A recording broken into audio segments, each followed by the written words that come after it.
Next up, we have our second storyteller. She's the DLRE of this church, and she is a wonderful, wonderful storyteller, human being. And her husband is also a great musician. Will you please show a lot of love for Lisa Maria Steinberg?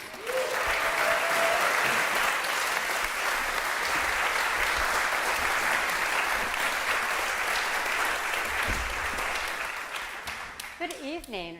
Thank you, Reggie. Matt will be happy he got a shout out. Yes. My dad was the best. He loved us just fiercely. He loved us protectively. He was a traditional Italian-American man in that way. He believed that his first and only responsibility was to provide for his family and to raise his daughters to do whatever it was that we wanted. My dad taught me that loving others and helping them to grow is no small thing, and in fact, it is the only thing. We lived in a pretty well-to-do town, and although my parents both had graduate degrees from Dartmouth, they were high school history teachers. That does not pay terribly well. And so for all of my life, my father worked 2 jobs and sometimes 3. And he did that so that he could again provide for his family and support his daughters. We loved him for that, and the whole town loved him for that. He rode his bike every day in the summer, 20 miles a day. Everybody would wave at him. It's a town of 3,000 people. Everybody knew him. He had 4 yearbooks dedicated to him over a 30-year teaching career. Those of you know that is a lot. I remember when I found the 4th one, I'm like, did they just like run out of people?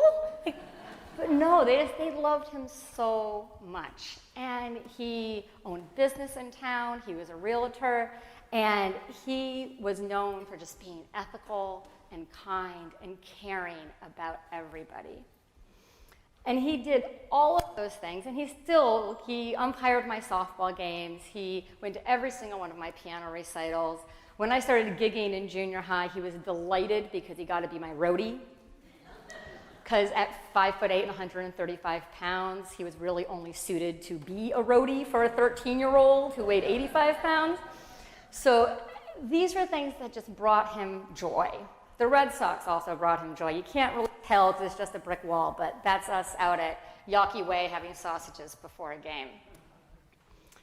So on December 1st, in 2002, I got a phone call. I was out in California in grad school at Star King School for the Ministry. And back then, answering machines, people could actually talk into them and you would hear them.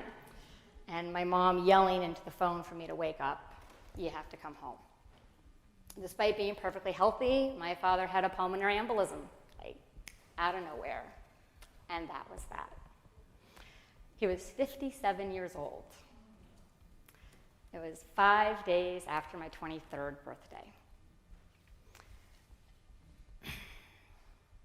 When we set up for his memorial service, we set up 400 chairs in the town hall, and it was still standing room only.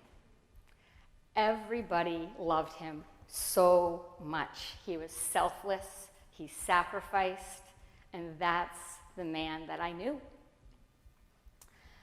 So I took a leave of absence from seminary, moved back to New Hampshire to help the family out. And, well, it's a very rural part of New Hampshire. You have to have a car to get around. So my parents had 2 cars. My dad had this Toyota pickup truck, 1986 truck. It's white. I learned how to drive on it.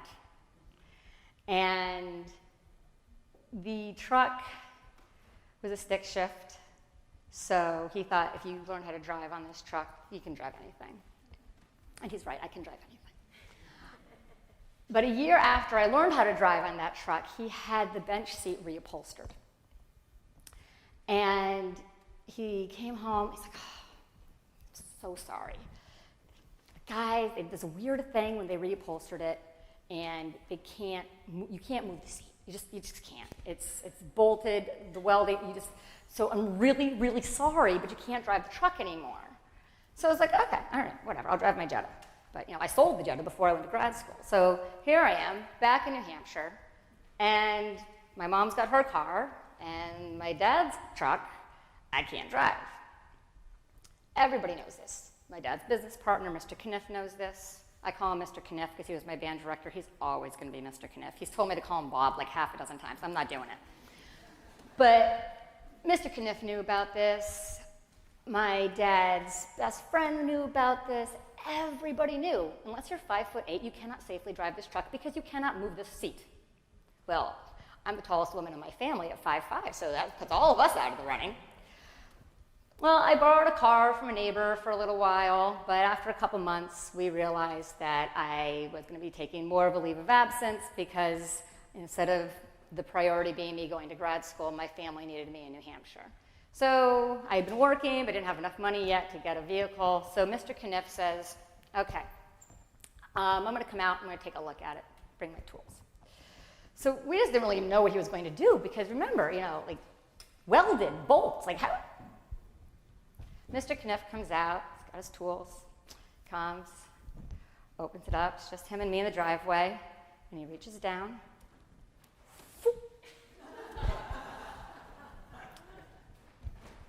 Smooth as silk. So it had been moving back and forth, greased up for years. My dad lied. He lied to everybody. Mr. Kniff and I just we looked at each other and then gave me one of those sideways hugs that Yankee men know how to do really well, And he's like, take it easy. I'm like, okay. I'm not really sure how long I stood in that driveway. I know I kicked the tires a few times. I know I shouted a few things up into the sky, which given my usual position up here, I'm not going to repeat right now. It was colorful. But that was the day that my life changed. That day in May, 15 years ago, where I realized that I had really fully lost my dad. Because I now saw a whole part of him I never knew existed. I saw him as not just my parent, but I saw him as a person. And my life changed because a whole part of the world opened up to me that day. Because even though my father was so selfless and sacrificed so much, he needed something for himself, even if it was just hey, can you all not drive my truck, please? It's my truck. So I'm not driving the truck in this picture. My husband is actually driving the truck in this picture, who, since I met him 5 years after my dad died, my dad never had the joy to know my wonderful husband. That's me wearing my 4-month-old daughter in the back of the truck. It is now technically an antique, and it has the plates to prove it. My mother keeps it in good condition, and we all drive it. Thank you.